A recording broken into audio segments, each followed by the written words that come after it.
오늘 공간정보법을 끝낼 거고요. 다음 시간부터는 등기법 들어갈 겁니다. 등기법은 빠지시면 안 돼요. 워낙 난해한 법이라서, 혼자 책을 읽을 수 있는 내용이 없어요. 등기법은, 지금은 이제 측량을 볼 겁니다. 측량. 굉장히 전문적인 부분인데요. 여기에 한 필지 토지가 존재합니다. 이 토지에 관한 정보가 수집이 됩니다. 수집되는 방법은 두 가지가 있는데요. 조사와 측량의 방법을 통해서 수집이 될 겁니다. 이 수집된 정보는 지적공부라는 공적인 장부에, 참 지겹죠? 똑같은 그림 그리려니. 저도 지겨워요. 소유자를 등록할 테고, 그리고 지적소관청에 의해서 관리가 이루어질 테고, 궁극적으로는 주권자인 국민에게 공시까지 될 겁니다. 이때의 정보는, 주된 정보는 토지의 표시가 될 테고요. 부수적으로는 소유자에 관한 정보도 수집이 될 겁니다.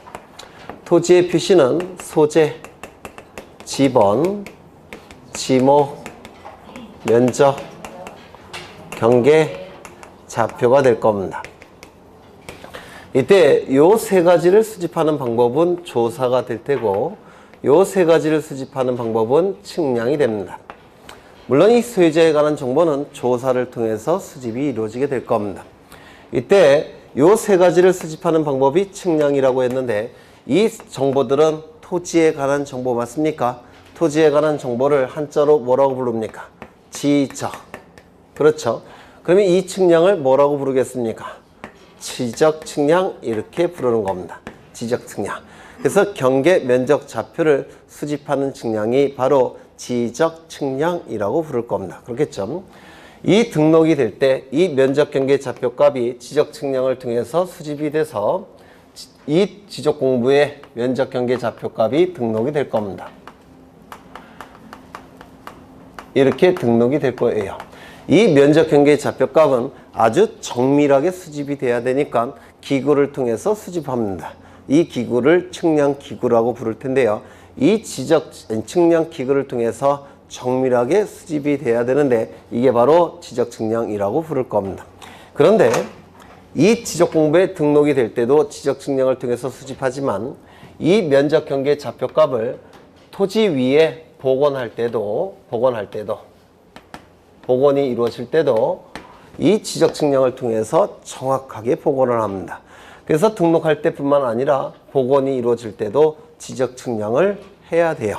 등록할 때도 지적 측량, 복원할 때도 정확한 위치에 복원이 돼야 되기 때문에 지적 측량을 통해서 복원을 해야 됩니다. 이때 이 복원 단계의 지적 측량은 몇 가지 특징이 있는데요. 첫 번째, 이게 출제가 이루어집니다. 등록할 때뿐만 아니라 복원할 때도 지적 측량을 한다고 했죠. 그런데 등록할 때와 달리 복원할 때는 몇 가지 특징을 갖습니다. 첫 번째, 이미 했네. 등록할 때와 동일한 방법으로 측량을 해야 됩니다. 등록할 때의 측량 방법과 복원할 때의 측량 방법은 같은 방법을 써야 돼요. 등록할 때의 방법보다 더 정밀한 방법으로 복원할 때 측량을 하게 되면, 더 정밀한 방법으로 복원을 하게 되면 안 됩니다. 이유는 더 정밀한 방법으로 복원을 하게 되면 엉뚱한 위치에 복원이 될 가능성이 있습니다. 그래서 등록할 때의 측량 방법과 복원할 때의 측량 방법은 같은 방법을 써야 됩니다. 등록할 때 평판 측량의 방법으로 등록했다면 복원할 때도 평판 측량의 방법을 써야 됩니다. 등록할 때 평판 측량의 방법을 썼는데 더 정밀한 방법인 경위 측량 방법으로 복원할 수는 없습니다. 왜? 엉뚱한 위치에 복원이 되기 때문에 그렇습니다. 등록할 때와 복원할 때는 같은 측량 방법을 쓴다는 거 좀 기억해 두셔야 됩니다. 두 번째, 지적공부에 등록이 돼서 이 지적공부를 통해서 공시가 이루어집니다. 그래서 등록할 때는 공시 목적으로 등록하는 것이기 때문에 아주 정확하게 등록을 해야 된다. 맞습니까? 따라서 등록할 때는 검사 측량을 반드시 검사를 해야 됩니다. 검사 측량을 거쳐야 됩니다. 그런데 지적공부에 등록된 것을 지표상에 복원할 때는 검사 측량을 거칠 필요가 없습니다. 왜냐하면 등록할 때는 공시 목적으로 하는 거지만 이 복원할 때는 보통 인접 토지 소유자와 경계에 분쟁이 발생했을 때 그 분쟁을 해결할 목적으로 보통 복원합니다. 그러면 이거는 공익적 목적인 공시 목적으로 복원하는 게 아니라 사익을 목적으로 복원을 하는 겁니다. 따라서 검사 측량을 거칠 필요가 없습니다. 등록할 때는 검사 측량을 거치지만 복원할 때는 검사 측량을 거치지 않습니다. 공시 목적으로 하는 게 아니라 인접 토지 소유자와의 분쟁을 해결할 목적으로 보통 복원이 이루어지기 때문에 그렇습니다. 이거 이해가 되십니까? 잘 안 되세요? 안 되셔도 괜찮아요. 나중에 또 할 겁니다. 세 번째, 지적공부에 등록하는 게 아까 토지 이동 정리 기억나십니까? 토지의 표시를 새로이 정하거나 변경하거나 말소하는 것을 토지 이동이라고 얘기했고, 이를 지적공부에 등록하는 것이 토지 이동 정리라고 했죠. 토지 이동 정리는 지적 정리의 일종이죠. 등록하는 것은 지적 정리가 이루어지는 겁니다. 그런데 이미 지적 공부에 등록된 것을 지표상에 복원한 다음에 지적 공부를 또 정리할 필요가 있겠습니까? 없겠죠. 지적 공부에 등록이 되는 것을 지표상에 복원한 다음에 지적 공부에 변화가 있습니까? 없습니까? 없죠. 따라서 복원할 때는 지적 정리를 하지 않습니다. 지적 정리를 할 필요가 없어요. 왜? 지적 공부에 변화가 나타나지 않기 때문에 그렇습니다. 네 번째, 지적 공부에 등록된 면적 경계 좌표값을 지표상에 복원할 때 지적 공부에 등록된 면적이 바뀝니까? 안 바뀝니까? 안 바뀌죠. 따라서 면적을 복원할 때 새롭게 측정할 필요가 있겠습니까? 없겠습니까? 없습니다. 따라서 복원할 때는 면적 측정도 하지 않습니다. 그래서 이 복원 단계의 측량은 이 네 가지 특징을 갖습니다. 그냥 이런 게 있다라고 그냥 보시기만 하면 돼요. 나중에 한 9월달, 10월달에 집중적으로 암기가 되실 겁니다. 그러면 이러한 특징을 갖는 복원 단계의 측량이 어떠한 것이 있느냐면 두 가지가 있습니다. 첫 번째, 경계 복원 측량. 복원이라는 문구가 있기 때문에 복원 단계 측량이라는 거 느끼실 수 있겠죠. 경계 복원 측량. 이 경계 복원 측량은 나중에 제가 그림을 통해서 다시 설명을 드릴 겁니다. 이런 게 있다라고만 이해하시면 돼요. 두 번째, 지적 현황 측량.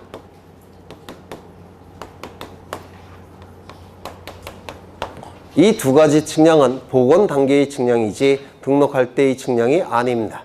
따라서 이 네 가지 특징을 갖습니다. 이 네 가지 특징을 이거 외우셔야 돼요. 경계 복원 측량, 지적 현황 측량은 복원 단계의 측량입니다. 그러면 이 지적 측량은 누가 해야 되느냐면 지적 소관청이 하는 것이 원칙입니다. 이유는 이 면적 경계 좌표값이라는 정보는 국가가 통치권을 행사하기 위한 정보입니다. 맞습니까? 따라서 국가기관이 이 면적 경계 좌표값을 수집하는 지적 측량을 하는 게 맞습니다. 국가기관인 지적소관청이 이 측량을 해야 됩니다. 그런데 워낙 바쁘다 보니까 다 맡겨놨습니다. 누구에게 맡겨놨냐면 지적 측량 수행자에게 이 측량 업무를 다 맡긴 겁니다. 지적 측량 수행자에게 이 지적 측량 업무를 다 위임했습니다.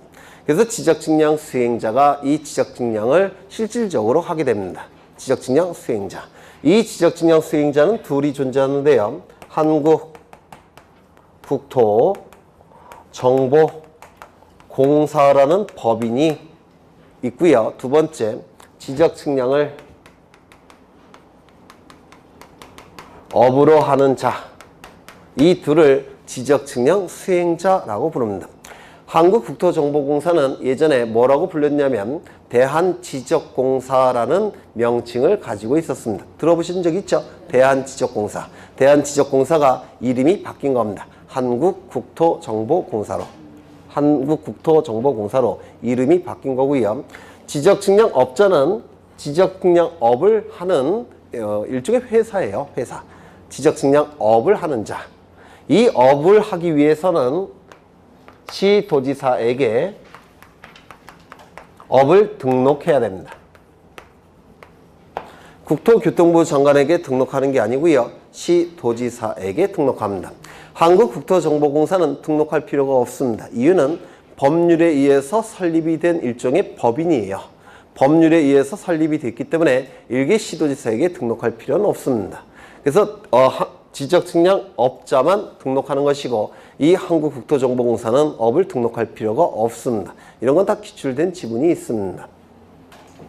그러면 보통은 지적측량은 지적측량 수행자인 한국국토정보공사와 지적측량업자가 지적측량을 수행하게 되는데 이 둘이 수행할 수 없는 측량이 딱 하나가 있습니다. 뭐가 있을까요? 검사 측량은 이 둘이 할 수가 없습니다. 대부분의 측량은 이 지적측량 수행자가 측량한다고 했죠. 그런데 얘네가 측량하고 검사도 얘네가 한다면 의미가 없겠죠. 그래서 검사 측량만큼은 반드시 국가기관이 해야 돼요. 그래서 보통은 지적소관청이 대부분의 검사 측량을 합니다.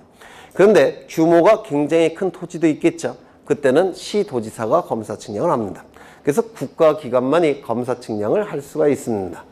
이런 거 좀 기억해 두셔야 돼요.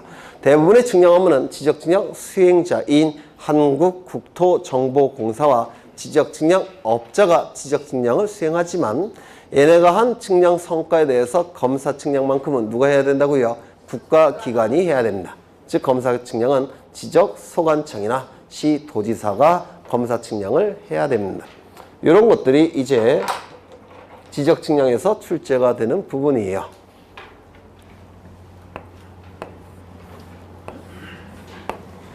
이 토지를 측량하고 싶습니다. 이 토지의 경계 면적 좌표값을 수집하고 싶어요. 보통은 정확하게는 경계가 먼저 그려지게 되면 경계 안에 들어오는 게 뭡니까? 넓이 면적. 맞습니까? 그리고 경계와 경계가 만나는 점이 뭡니까? 경계점. 그렇죠. 경계점을 숫자로 표현한 게 뭡니까? 경계점 좌표. 맞죠? 결국은 경계를 수집하는 게 측량입니다. 경계가 그려지게 되면 면적과 좌표는 자동적으로 이게 구해질 수가 있어요. 그래서 경계를 그릴 때 하는 것이 바로 지적 측량입니다. 경계를 그릴 때, 경계를 수집할 때 하는 게 결국은 지적 측량이에요. 지금 이 토지를 측량하고자 합니다. 이 토지를 측량하고자 해요. 그런데 측량을 할 때는 뭐가 필요합니까? 측량기구라는 게 있습니다. 측량기구가 있어야 되겠죠. 그 측량기구를 설치해야 되는데 이 측량기구는 아무데나 설치하는 게 아닙니다. 측량기구를 설치하는 기준이 되는 점이 있습니다. 그걸 지적기준점이라고 불러요. 그래서 여기 지적기준점이 이렇게 하나 있고요. 이 지적기준점 위에 측량기구를 설치합니다. 보통 가장 많이 사용하는 측량기구는 평판 측량입니다. 이렇게 생겼어요. 평판. 그래서 평판 측량을 통해서 측량에 들어갑니다. 이게 측량기구고 옆에 기술자도 있겠죠. 잘 그렸죠. 그래서 이 측량기술자가 측량기구를 사용해서 이 토지를 관측합니다. 관측을 통해서 측량을 하게 됩니다. 그런데 이 토지 보일까요? 안 보일까요? 한 50m 정도 떨어져 있다면 잘 안 보이겠죠? 멀리 떨어져 있으니까 잘 안 보일 겁니다. 그래서 토지의 모양을 잘 보이도록 하기 위해서 여기다가 표지를 경계점에다가 표지를 설치합니다. 이렇게.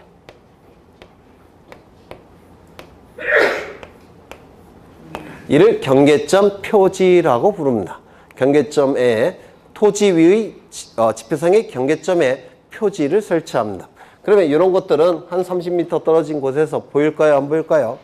이건 보이겠죠? 그렇죠? 그러면 이제 여기서 관측을 합니다. 이렇게.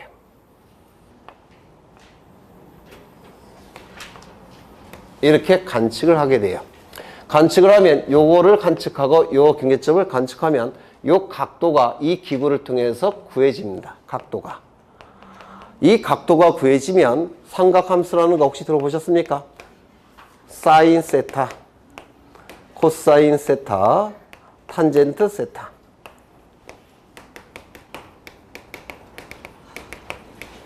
고등학교 때 수학에 나오는 겁니다. 중고등학교 때. 사인, 코사인, 탄젠트 뭐 이런 것들 저는 고등학교 졸업한 지가 10년도 안 돼서 아직은 기억이 나는데 여러분은 어떨지 모르겠습니다. 이게 요 각도를 여기다가 대입을 해서 요게 구해집니다. 요게.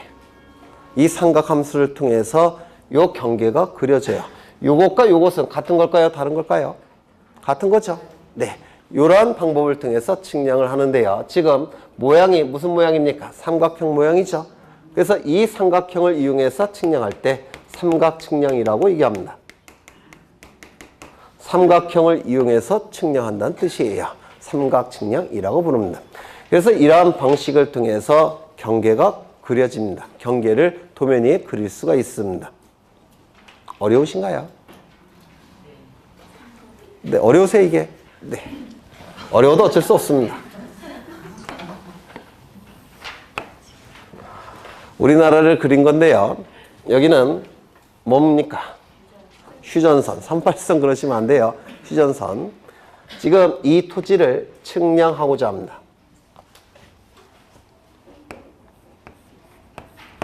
이 토지를 측량하고자 해요. 이 토지를 측량하기 위해서는 먼저 측량기구가 있어야 될 테고, 측량기구는 아무데나 설치하는 게 아닙니다. 측량을 설치하는 측량기구를 설치하는 기준이 되는 점이 있어요. 여기에 기준점이 제일 중요한 기준점이 여기 하나 있습니다. 이 기준점을 뭐라고 부르냐면 원점이라고 부릅니다. 원은 근원 원자고요. 점은 기준점이라는 뜻이에요. 그래서 지적 기준점 중에서 가장 근원이 되는 기준점 원점이라고 부릅니다. 원점. 여기다가 측량기구를 설치합니다. 이 측량기구는 공통점이 다리가 다 3개예요. 이게 짝수가 되면 이게 움직인대요. 이게. 근데 3개면 이게 안 움직인답니다. 그러니까 수평을 유지할 수가 있대요. 그래서 측량기구는 전부 다 다리가 3개입니다. 이따가 측량기구를 다 설명할 겁니다. 네. 그래서 이 원점은 어디 있느냐면 경기도 수원시 영통구 원천동 국토지리원 안에 있습니다. 그 국토지리원 안에 근원이 되는 기준점이 설치되어 있습니다. 그래서 이 원점에다가 측량기구를 설치할 테고, 그리고 여기 경계점 표지를 설치하겠죠. 경계점 표지가 이렇게 설치가 될 겁니다. 그래서 여기 기술자가 관측을 하게 될 겁니다. 이렇게 관측을 하게 될 거예요. 관측할 수 있을까요? 없을까요? 없죠. 왜요? 여기 중간에 산도 있고 강도 있고 너무 멀죠. 그래서 너무 멀리 떨어져 있기 때문에 관측이 불가능합니다. 그래서 이 원점이라는 기준점 말고 또 다른 기준점이 필요합니다. 또 다른 기준점이 뭐냐면 여기 이렇게 설치되어 있습니다. 이 기준점을 지적 기준점, 지적 삼각점이라고 부릅니다. 토지 정보를 수집하기 위한 삼각 측량의 기준이 되는 점. 토지 정보를 수집하기 위한 삼각 측량의 기준이 되는 점을 줄여서 지적 삼각점이라고 부릅니다. 이 지적 삼각점이라는 기준점은 2에서 5km마다 하나씩 설치되어 있습니다. 그럼 이제 지적 삼각점 위에다가 여기다가 측량 기구를 설치하면 될 겁니다. 그리고 관측하면 될 겁니다. 그렇죠? 그런데 이 지적 삼각점은 2에서 5km마다 설치되어 있기 때문에 이게 뭐라 그럴까? 2km 정도 떨어지는 경우도 있어요. 물론 바로 옆에 있을 수도 있겠지만 2에서 5km마다 설치가 되어 있어서 이 토지와 가장 가까운 기준점이 2km 정도 이게 떨어진 경우도 있을 수가 있을 겁니다. 그러면 2km 정도 떨어졌다면 이거 관측이 될까요? 안 될까요? 뭐 소머지도 아니고 600만 불의 사나이도 아니고. 소머지 혹시 아십니까? 아세요? 네. 아시는 분이면 제 또래인데 600만 불의 사나이 소머지. 네. 이것도 관측이 안 됩니다. 너무 멀리 떨어져서 어떤 경우는 관측이 안 될 겁니다. 이거 이해가 되십니까? 그렇죠. 따라서 지적 삼각점 말고 또 다른 기준점이 필요합니다. 또 다른 기준점이 있습니다. 더 많이 설치되어 있는 기준점이 있습니다. 이 기준점을 지적 삼각 보조점이라고 부릅니다. 토지 정보를 수집하기 위한 삼각 측량의 보조가 되는 기준점이란 뜻이에요.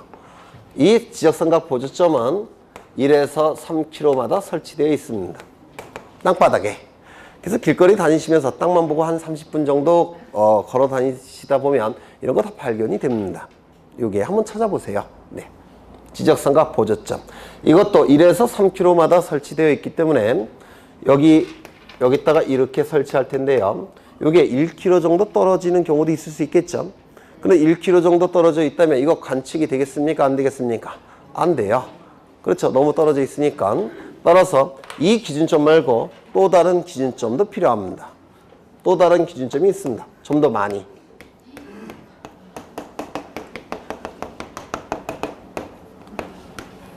이 기준점을 뭐라고 부르냐면 지적도의 뿌리가 되는 기준점. 지적도 근점이라고 부릅니다. 그는 뿌리 근자예요. 지적도의 뿌리가 되는 기준점, 지적도근점이라는 기준점이 설치되어 있습니다.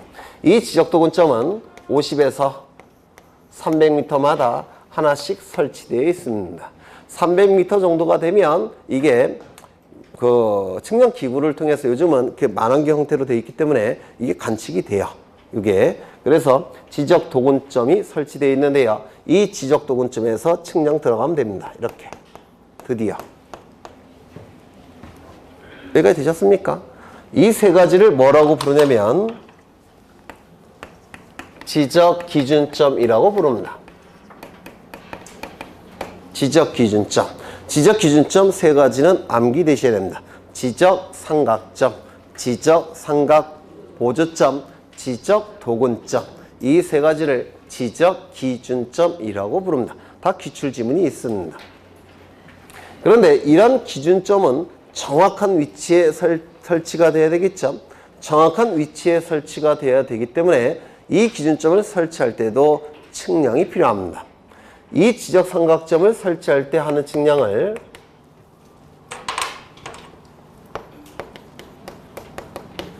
지적 삼각 측량이라고 부릅니다. 또는 지적 삼각점 측량이라고도 불러요. 지적 삼각점을 설치할 때 하는 측량, 지적 삼각 측량. 지적 삼각 보조점을 설치할 때 하는 측량을 뭐라고 부르겠습니까? 지적 삼각 보조 측량 또는 지적 삼각 보조점 측량이라고 부릅니다. 도근점을 설치할 때 하는 측량을 뭐라고 부르겠습니까? 지적 도근 측량 내지는 지적 도근점 측량이라고 부릅니다. 이 세 가지 측량은 지적 측량 중에서 가장 기초가 되는 측량이라고 해서 이 세 가지 측량을 기초 측량이라고 부릅니다. 이 기준점이 설치가 돼야지만 그 위에다가 측량 기구를 설치하고서 토지를 측량할 수가 있죠. 그래서 이 세 개의 측량을 기초 측량이라고 부릅니다. 기초 측량. 그리고 이 토지의 면적, 경계, 좌표값을 수집하는 측량을 뭐라고 부르냐면 토지에 관한 세부적인 정보를 수집한다고 해서 세부 측량이라고 부릅니다. 면적, 경계, 좌표값은 토지에 관한 세부적인 정보죠. 따라서 면적, 경계, 좌표값을 수집하는 측량을 세부 측량이라고 부릅니다. 이 두 개의 측량을 합해서 지적 측량이라고도 부릅니다. 그래서 지적 측량은 두 가지가 있습니다.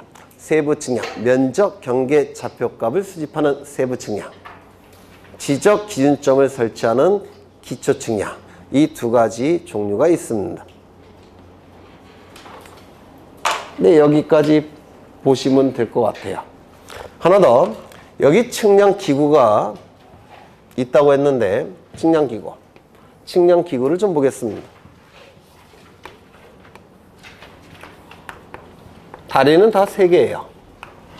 이걸 뭐라고 부르냐면 평판이라고 부릅니다. 이 평판을 이용해서 측량할 때 평판 측량이라고 부릅니다. 평판 측량. 그런데 요즘은 이 평판에 노트북이 연결되는 경우가 있어요. 이 노트북이 연결되면 이거를 전자평판이라고 부릅니다.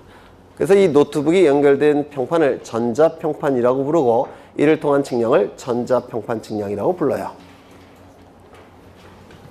이렇게 생긴 측량 기구도 있는데요. 뭐처럼 생겼습니까? 만환경. 그렇죠. 만환경은 아니고요. 경도와 위도를 재는 기구라고 부릅니다. 여기서 의자는 기구라는 뜻을 가진 한자예요. 그래서 경도와 위도를 재는 기구. 지구본 뭔지 아시죠? 지구본. 이제 사무실을 오픈하시면 대표 책상 위에 지구본 하나 있어야 되죠. 폼나는 걸로. 지구본을 보시면 이렇게 가로로 선이 그어져 있죠. 이거 뭐라고 부릅니까? 위도. 위도. 세로로 선이 그어져 있죠. 이게 뭡니까? 경도. 경도. 위도, 경도. 그래서 이 경위의라는 것은 경도와 위도를 재는 기구라는 뜻이에요. 경도와 위도를 재는 기구. 여기서 경도와 위도가 만나는 점들이 있죠. 이게 뭘까요? 결국은 경계점 좌표가 되는 겁니다. 여기. 그래서 이 경위라는 것은 경계점 좌표값을 수집하기 위한 측량기구예요. 좌표값을 수집하기 위한 측량기구입니다. 그래서 이 경위를 사용해서 측량할 때 이를 경위 측량이라고 부릅니다. 만환경처럼 생겼습니다. 그 다음에 이렇게 생긴 것도 있습니다.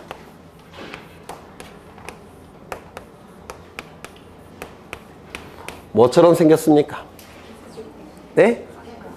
뭐요? 스피커? 이게 사진기를 그린 건데. 네. 전파기, 강파기라고 부릅니다. 그래서 여기 아까 측량할 때는 경계점에 표지를 설치한다고 했죠. 여기서 전파를 쏩니다.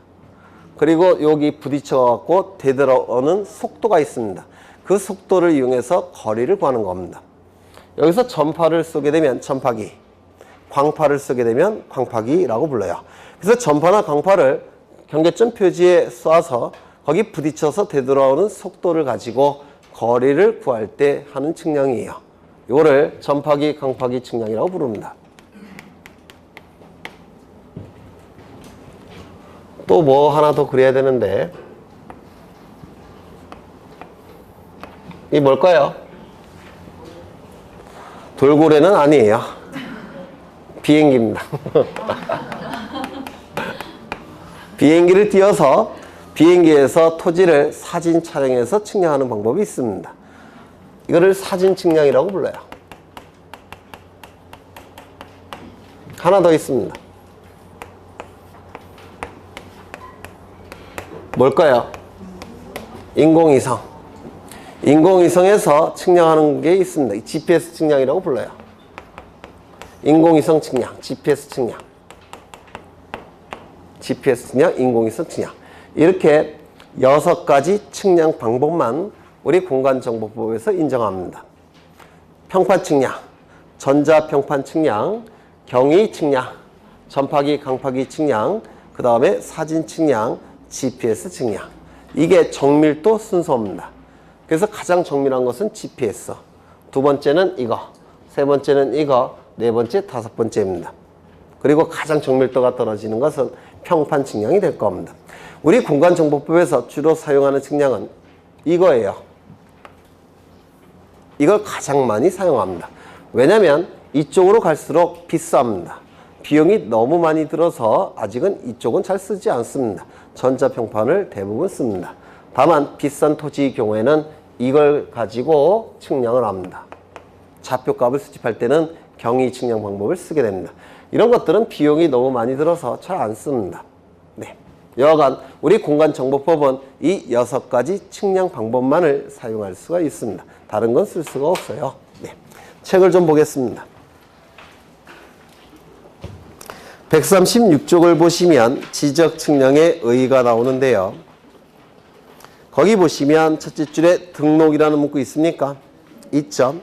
그 다음에 오른쪽 끝을 보시면 복원이라는 문구 있습니까? 있죠.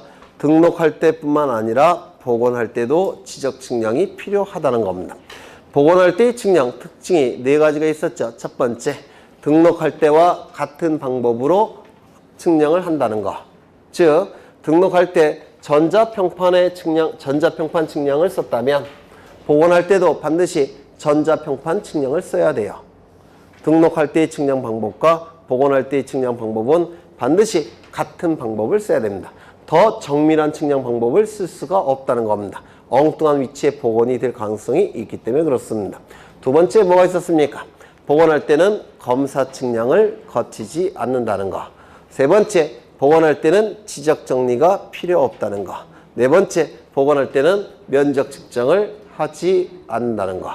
그렇다면 복원 단계의 측량이 뭐가 있느냐? 두 가지를 기억하셔야 돼요. 경계 복원 측량과 지적 현황 측량이라는 게 있습니다. 그 내용은 나중에 설명을 드릴 겁니다. 그 다음에 지적 측량의 대상과 구분이 나오는데요. 거기 밑에 보시면 측량 방법이 나와 있죠. 6가지 이미 설명을 드렸습니다. 그 다음에 이 138쪽을 보시면 지적 기준점 측량, 기초 측량이라고 부르는데요. 지적 기준점을 설치할 때 하는 측량을 얘기합니다. 세 가지가 있는데요. 지적 삼각 측량, 지적 삼각 보조 측량, 지적 도군 측량. 이걸 의미하게 될 겁니다. 나머지 것들은 나중에 보시게 될 거예요. 그 다음에 넘겨보시면 141쪽에 지적 측량의 절차가 나와 있죠. 보이십니까?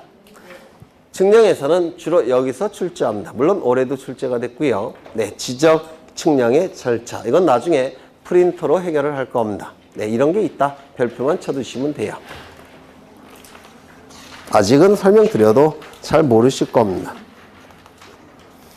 그 다음에 145쪽을 보시면 지적 측량 성과가 나오는데 이런 것들은 그냥 쭉 넘어가시면 돼요. 쭉 넘어가겠습니다. 잘 안 나오니까.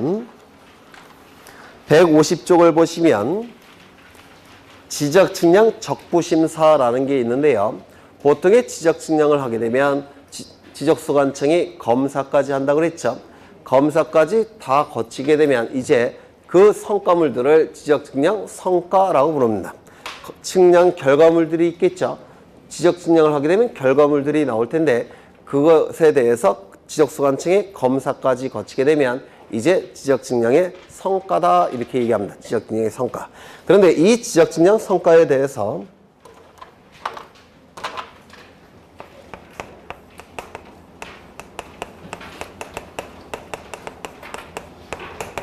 불만이 있는 자가 있을 수 있겠습니까? 불만이 있는 자가 있겠죠. 검사 측량까지 거친 성과에 대해서 결과물에 대해서 불만이 있는 자가 있을 수 있을 겁니다. 그 불만이 있는 자는 지적 측량 성과가 적합하게 이루어졌는지 부적법하게 이루어졌는지 또는 부적법하게 이루어졌는지 또는 부적합하게 이루어졌는지 심사를 청구하는 것. 지적 측량 성과 적부심사 청구라고 부릅니다. 그런데 너무 기니까 생략해서 지적 측량 적부심사 청구라고 불러요. 지적 측량의 성과가 적법하게 이루어졌는지 부적법하게 이루어졌는지 적합하게 이루어졌는지 부적합하게 이루어졌는지 심사를 청구하는 거 지적 측량 적부심사 청구라고 얘기합니다. 처음 청구할 때는 적부심사 청구라고 부르고요. 두 번째 청구할 때는 적부재심사 청구라고 부릅니다.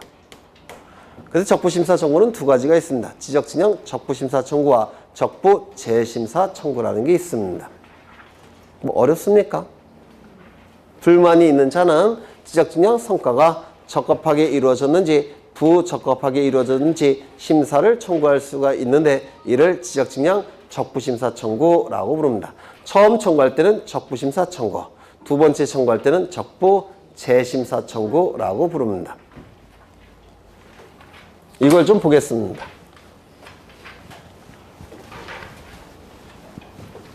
이거 보고 공간정보법은 종결을 지을 겁니다. 지적소관청의 검사 측량에 대해서 불만이 있는 자가 적부심사나 재심사를 청구할 텐데요. 불만이 있는 자가 누가 있을 수 있을까요? 토지 소유자는 불만이 있을 수 있겠죠. 그렇죠. 그래서 자기가 원한 바대로 나오지 않으면 불만이 있을 수 있지 않겠습니까? 소유자가 불만이 없을 때는 옆에 토지 소유자가 불만이 있을 수도 있겠죠. 그렇죠. 예를 들어서 여기 토지가 이렇게 두 필지가 존재하는데요. 여기 갑소유고 을소유입니다. 근데 이 경계에 대해서 갑과 을 사이에 분쟁이 발생을 했다는 겁니다. 그래서 이 을은 이 분쟁을 해결하기 위해서 이 지적 측량을 신청합니다. 그래서 지적 측량이 이루어졌는데요. 그 성과가 이렇게 됐다는 겁니다. 그러면 성과가 이렇게, 경계가 이렇게 바뀌게 되면 을은 불만이 없겠지만 얘는 불만이 있겠죠. 인접토지 소유자가 불만이 있을 수 있겠죠. 이 자를 뭐라고 부르냐면 이해관계인이라고 부릅니다. 이해관계인. 이익에 해가 발생하는 관계인이란 뜻이에요. 또한 지적 측량은 원칙적으로 검사 측량을 거칩니다. 등록할 때는 검사 측량을 거친다고 그랬죠. 검사 측량은 지적 소관청이 보통은 하게 됩니다. 검사 측량을 거쳤는데요. 이 지적 소관청에 의해서 수정이 될 수 있겠죠. 검사할 때 수정될 수도 있겠죠. 그럼 수정이 이루어지게 되면 지적 측량 수행자는 불만이 있을 수 있습니까? 지적 측량 수행자가 한 측량 결과에 대해서 검사 측량을 통해서 수정이 돼버리면 지적 측량 수행자는 불만이 있을 수 있겠습니까? 있겠죠. 그래서 지적 측량 수행자. 이러한 자들은 적부심사를 청구할 수가 있습니다. 외우셔야 돼요. 소유자, 이해관계인, 지적 측량 수행자는 적부심사를 청구할 수가 있습니다. 보통은 지적 측량 성과는 지적소관청의 검사를 거쳤을 겁니다. 지적소관청의 검사를 거쳤을 겁니다. 그러면 지적소관청이 검사를 했는데요. 불만이 있을 때 지적소관청에게 적부심사를 청구하면 의미가 있을까요? 없을까요? 없을 겁니다. 왜? 번복할 가능성이 별로 없어요. 그렇죠. 지적소관청이 검사까지 이루어졌는데 그 검사에 대해서 불만을 표출하는 것이 적부심사 청구 아닙니까? 그래서 지적소관청에게 검사 측량을 한 지적소관청에게 적부심사를 청구하는 건 의미가 없습니다. 번복할 가능성이 없기 때문에 그래요. 그러면 지적소관청보다 한 단계 더 높은 국가기관에게 적부심사를 청구해야 될 겁니다. 지적소관청보다 한 단계 더 높은 국가기관은 누구겠습니까? 시도지사. 그런데 시도지사는 한 사람이죠. 한 사람이니까 공정성이 확보되지 않습니다. 공정성을 확보하기 위해서 이 적부심사에 대한 결정은 여러 명의 위원으로 구성된 위원회에서 결정하는 것이 공정성을 확보하기 위해서 더 낫습니다. 따라서 시도지사 소속하에 지방 지적위원회를 설치해 놓습니다. 그래서 여기서 결정을 하는 겁니다. 그러면 토지 소유자 이해관계인 지적 측량 수행자는 누구에게 적부심사를 청구해야 되겠습니까? 얘일까요? 얘일까요? 얘는 공정성이 확보가 되지 않는다고 그랬죠? 그래서 얘한테 청구하는 겁니다. 그래서 적부심사 청구는 이렇게 청구합니다. 지적측량 적부심사를 청구하는 겁니다. 누구에게? 지방지적위원회에게.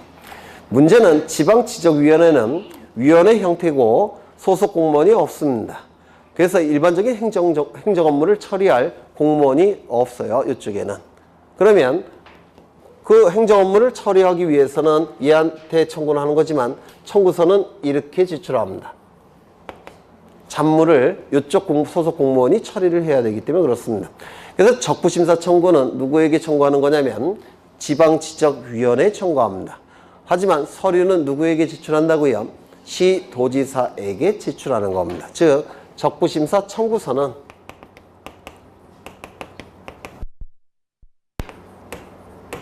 시도지사에게 제출합니다.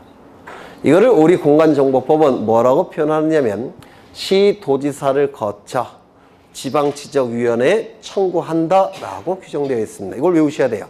시도지사를 거쳐 지방지적위원회에 청구한다. 이걸 꼭 외우셔야 됩니다. 출제를 하고 있으니까. 그러면 서류는 지금 시도지사에게 제출되어 있겠죠. 제출되어 있을 때 시도지사는 30일 이내에 지방지적위원회에 회부합니다. 30일 이내에.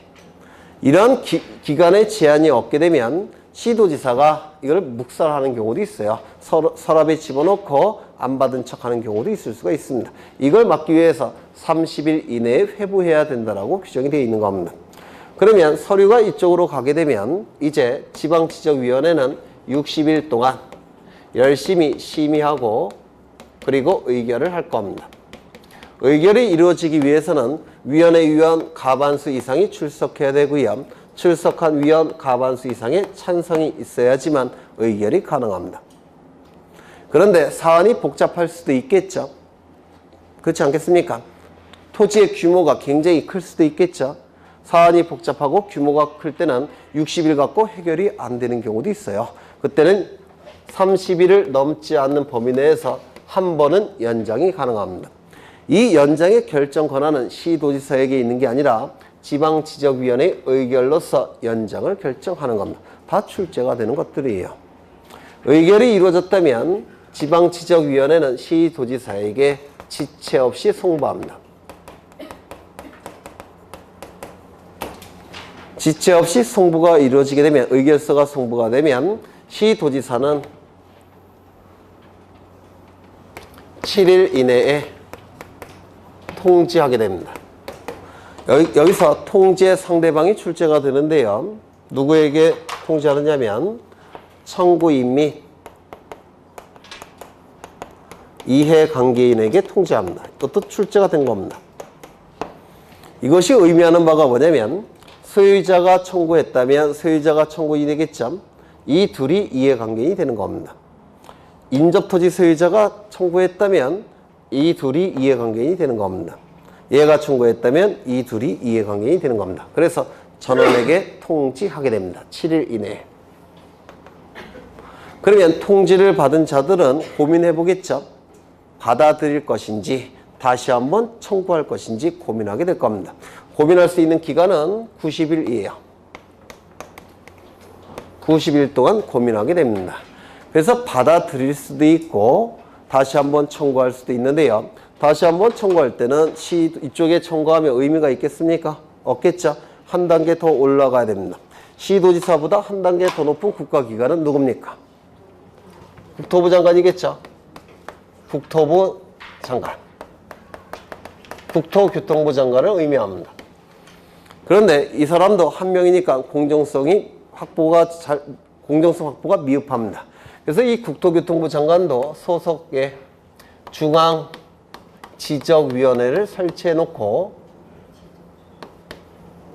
이 중앙지적위원회가 결정을 하는 겁니다. 이때 이렇게 청구하는 게 바로 적부 재심사 청구라는 겁니다. 두 번째 청구하는 겁니다. 재심사 청구, 두 번째 청구를 얘기합니다. 불만이 있는 자는 재심사를 청구할 수가 있습니다. 그런데 이 중앙지적위원회도 위원회 형태니까 소속 공무원이 없어요. 잡무를 처리할 수가 없습니다. 그래서 청구 자체는 중앙지적위원회에 청구하는 거지만 청구서는 누구에게 제출할까요? 국토교통부 장관에게 적부 재심사 청구서를 제출하는 겁니다.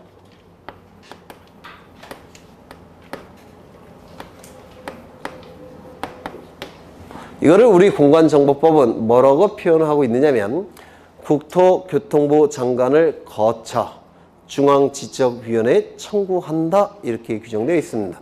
외우셔야 돼요. 국토교통부 장관을 거쳐 중앙지적위원회에 청구한다. 그러면 마찬가지로 서류는 다 이쪽에 제출되어 있겠죠. 그래서 국토교통부 장관은 30일 이내에 회부합니다. 그러면 중앙지적위원회는 60일 동안 심의하고 의결합니다. 의결이 되기 위해서는 과반수 이상의 출석과 과반수 이상의 찬성이 있어야 됩니다. 사안이 복잡한 경우도 있겠죠. 이때는 의결로서 30일을 넘지 않는 범위 내에서 한 번만 연장이 가능합니다. 의결이 이루어졌다면 지체 없이 송부할 테고 제가 왜 이걸 굳이 그리겠습니까? 출제가 되니까 그리겠죠. 송부를 받은 국토교통부 장관은 7일 이내에 통지합니다. 그리고 의결서를 이쪽에 보냅니다. 그리고 의결서가 이쪽으로 보내집니다. 송은 보낼 송자에 부는 준다 부자입니다. 그래서 의결서를 보내준다라는 뜻이에요. 그러면 지적소관청은 이 의결서에 따라서 성과를 수정한다든지 오류를 정정하게 될 겁니다. 의결서에 따라서. 이러한 절차에 의해서 적부심사와 재심사가 이루어지게 됩니다. 순서를 암기하셔야 돼요. 그래서 이 적부심사에서 출제되는 게 이게 다예요. 네. 순서까지 암기가 되셔야 되는데요. 여기 보시면 똑같습니까? 적부심사와 재심사가 똑같습니까? 똑같죠? 똑같습니까? 똑같죠? 이쪽은요? 똑같습니다. 그래서 암기하는 게 어렵지 않습니다. 이게. 그래서 연습장에 한 두세 번 이거 그려보시면 저절로 다 암기가 되시고 득점이 되는 겁니다. 요거 90일 반드시 외우셔야 돼요. 이거 다 외우시는 것. 지금 판사한 건 다 출제가 되는 것들입니다. 네. 재심사와 적부심사와 재심사는요. 준용 규정에 의해서 절차가 만들어졌기 때문에 똑같아요. 절차가. 네. 물론 나중에 또 그릴 겁니다. 외울 때까지. 그래서 이 12월 달에는 여기까지 지적 제도를 보실 겁니다. 여기까지. 그래서 가장 골격이 되는 것 위주로 진행을 했습니다. 1월 달부터는 이제 세부적인 내용들이 좀 더 들어갈 거예요. 1월 달부터는. 네. 이제 다음 시간에는 뭘 할 거냐면요. 등기법, 대망의 등기법에 들어갈 겁니다. 등기법 시간만큼은 절대로 결석하셔서는 안 돼요. 지금 민법 어디 하고 계십니까? 물론 잘 모르시겠죠? 민법 떠오르는 용어가 뭐 있습니까? 지난 시간에 한 것 중에서. 네? 저한테 말씀하셔야 돼요.